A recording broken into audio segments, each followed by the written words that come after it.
अस्सलामु अलैकुम। चैनल पे आप लोगों को खुश आमदीद कहते हैं और उम्मीद करते हैं आप सब खैरियत से होंगे। 70,000 मुर्दा जिंदा होने का वाक़या। ये वाक़या हज़रत हिस्कील अलैहिस्सलाम की कौम का एक बड़ा ही इबरत खेज़ और इंतहाई नसीहत आमेज़ वाक़या है, जिसको खुदावंद ने कुरान मजीद की सूरह बकरा में इस तरह बयान फरमाया है। हज़रत हिस्कील अलैहिस्सलाम हज़रत मूसा अलैहिस्सलाम के तीसरे खलीफा हैं, जो मनसब नबुव्वत पर सरफराज किए गए। हज़रत हिस्कील अलैहिस्सलाम का लक़ब इब्नुल अजूज यानी बुढ़िया का बेटा है और आप ज़ुल्कफ़ल भी कहलाते हैं। इब्नुल अजूज कहलाने की वजह यह है कि ये इस वक्त पैदा हुए थे जब इनकी वालिदा माजिदा बहुत बूढ़ी हो चुकी थी, और आपका लक़ब ज़ुल्कफ़ल इसलिए हुआ कि आपने कफ़ालत में लेकर 70 अंबिया कराम को कत्ल से बचा लिया था, जिनके कत्ल पर यहूदी कौम आमदा हो गई थी। फिर ये खुद भी खुदा के फजलो करम से यहूदियों के तलवार से बच गए और बरसों जिंदा रहकर अपनी कौम को हिदायत फरमाते रहे। बनी इसराइल की एक जमात जो हज़रत हिस्कील अलैहिस्सलाम के शहर में रहती थी, शहर में ताउन की वबा फैल जाने से इन लोगों पर मौत का खौफ सवार हो गया और ये लोग मौत के डर से सब के सब शहर छोड़कर एक जंगल में भाग गए और वहीं रहने लगे। तो अल्लाह ताला को इन लोगों की ये हरकत बहुत ज़्यादा नापसंद हुई। चुनाचा अल्लाह ताला ने एक अजाब के फरिश्ते को इस जंगल में भेज दिया, जिसने एक पहाड़ की आड़ में छुपकर और चीख मार कर बुलंद आवाज में ये कह दिया कि मुंह तो यानी सब मर जाओ। और इस भयानक चीख को सुनकर बगैर किसी बीमारी के सब अचानक मर गए, जिनकी तादाद 70,000 थी। इन मुर्दों की तादाद इस कदर ज्यादा थी कि लोग इनके कफन और दफन का कोई इंतजाम नहीं कर सके और इन मुर्दों की लाशें खुले मैदान में बगैर कफन के 8 दिन तक पड़ी सड़ने लगी और बेइंतहा बदबू से पूरे जंगल में बदबू ही बदबू फैल गई। कुछ लोगों ने इनकी लाशों पर रहम खाकर चारों तरफ से दीवार उठा दी ताकि ये लाशें दरिंदों से महफूज रहें। कुछ दिनों बाद हजरत हिस्कील अलैहिस्सलाम का इस जंगल में इन लाशों के पास गुजर हुआ तो अपनी कौम के 70,000 इंसानों की इस मौत नाहगानी और बेकफन लाशों की फरवानी देखकर रंजो गम से इनका दिल भर आया।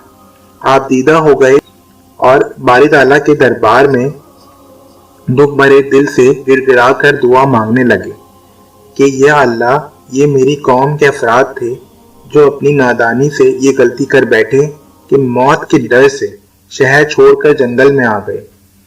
ये सब मेरे शहर के बाशिंदे हैं। इन लोगों से मुझे प्यार था और ये लोग मेरे दुख सुख के शरीक थे।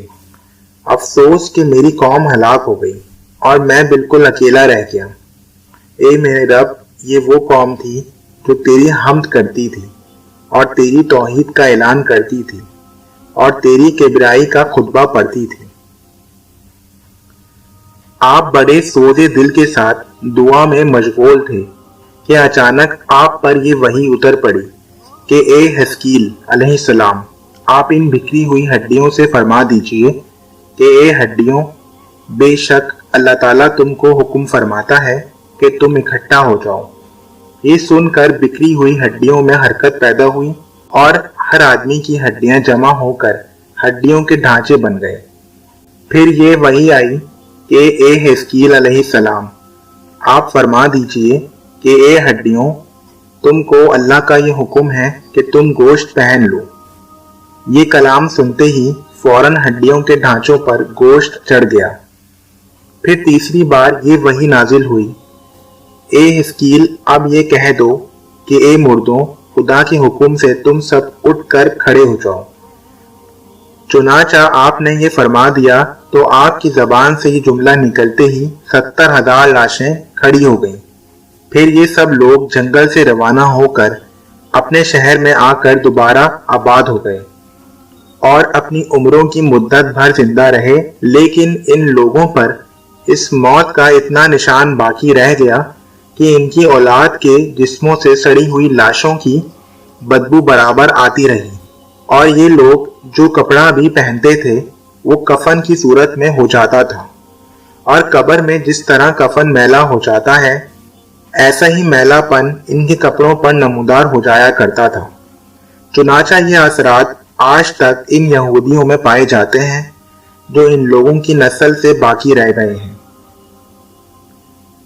یہ عجیب و غریب واقعہ قرآن مجید کی سورہ بقرہ میں خداوند نے اس طرح بیان فرمائی ہے: اے محبوب، کیا تم نے نہ دیکھا تھا انہیں جو اپنے گھروں سے نکلے اور وہ ہزاروں تھے، موت کے ڈر سے اللہ نے ان سے فرمایا مر جاؤ، پھر انہیں زندہ فرما دیا۔ بے شک اللہ لوگوں پر فضل کرنے والا ہے، مگر اکثر لوگ ناشکرے ہیں۔ آدمی موت کے ڈر سے بھاگ کر اپنی جان نہیں بچا سکتا، لہذا موت سے بھاگنا بالکل ہی بیکار ہے۔ اللہ تعالیٰ نے جو موت مقدر فرما دی ہے وہ اپنے وقت پر ضرور آئے گی، نہ ایک سیکنڈ اپنے وقت سے پہلے آ سکتی ہے، نہ ایک سیکنڈ بعد آئے گی۔